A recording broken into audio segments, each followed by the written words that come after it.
So, I want to get into the subject of redistribution of wealth and why people are even considering it. What redistribution of wealth is it's basically a group of people, usually poor, saying that we want this and asking that to the government, and the government's just kind of like, all right. So then what happens is the government takes what the lower class wants from people that already have it, so the rich, and just give it to everybody. Let me give you an example. Here's my example.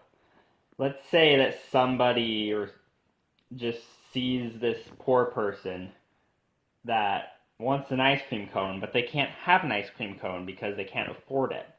And there's another guy that has two ice cream cones. He's got one in his hand, he's eating. He's got another one in his other hand. He's probably taking to his girlfriend or whoever. And they decide to play Robin Hood and steal the man's one of his two ice cream cones and give it to the poor man. And they see this as a charitable act that helps him out. And I guess that kind of makes a little bit of sense. I mean, before he did not have an ice cream cone, now he has an ice cream cone. Isn't there some justice here? But that thinking totally ignores the fact that the man stole the ice cream cone from the man that had the two ice creams. It's taking property from people, which is unconstitutional, obviously. I hope you would all know that. And just giving it to someone else. So you can't justify taking someone else's property by just saying, oh, it's a charitable act. And this translates into the real world with taxes.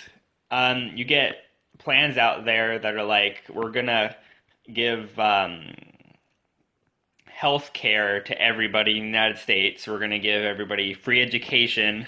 We're going to give everybody free Apache attack helicopters. You know, how do you pay for that? With taxes.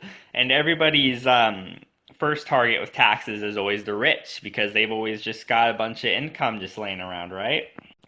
So they see something they want and they see the income where they can provide it, and they take the income from the rich to fund these programs or wishes. And what may be hard to understand is money is property. So when you hear people say you have a right to life, liberty, and property, and all these other things you can say, your money is your property. You work for your money and you earn your money. And for the government to tax you on that money to fund these programs that a government really should not be getting into in the first place, that's stealing.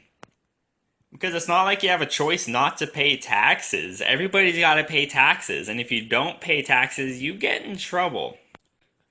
If if you ask anybody on the street if people should go be fed and they should be taken care of and they should be healthy, a lot of people would say yes. I want people to be happy. I want people to live well lives.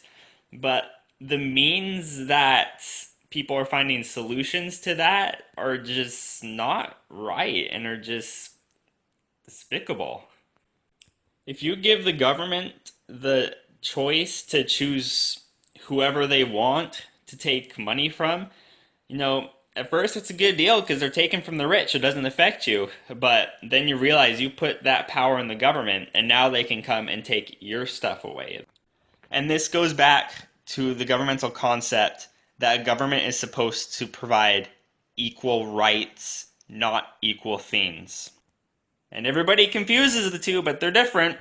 A poor man has the same right to property as a rich man. However, they don't have the same rights to just have something provided by the government.